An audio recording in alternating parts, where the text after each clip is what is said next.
today. I'm not feeling so well today, so let's make something that makes us feel at home, more at home.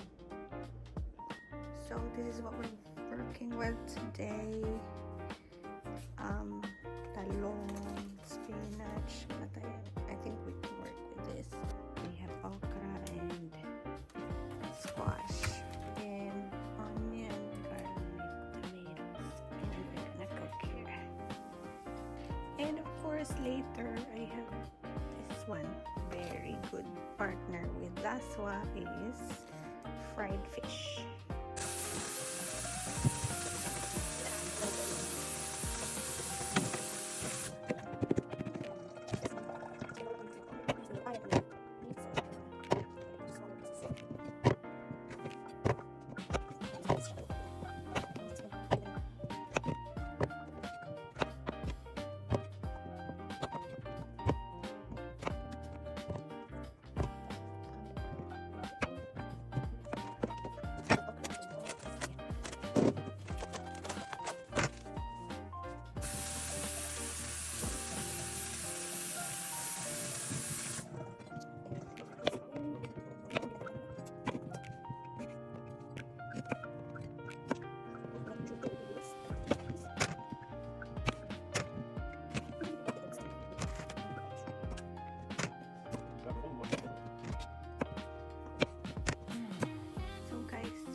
Water.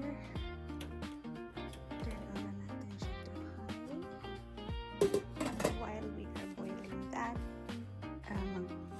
magluluto natin ng fish. Ito is used oil from the morning eggs. Tada! Bangus! So, ito ang magluluto natin.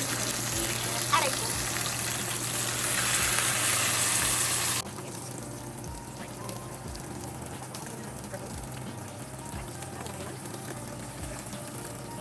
I don't know if you guys want to put apples or garlic, but I want to put garlic. Can I put salt? Di ba cute?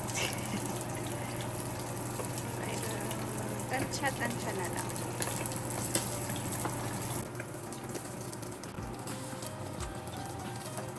And binalitin ko sa ulit. Ang ating is ready. Natin ilalagay ang ating squash.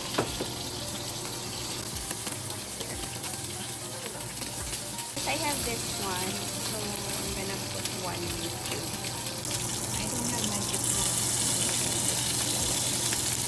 So after the squash, I'm gonna put the talong. I'm gonna put the okra. So, kumukulo! Kumukulo!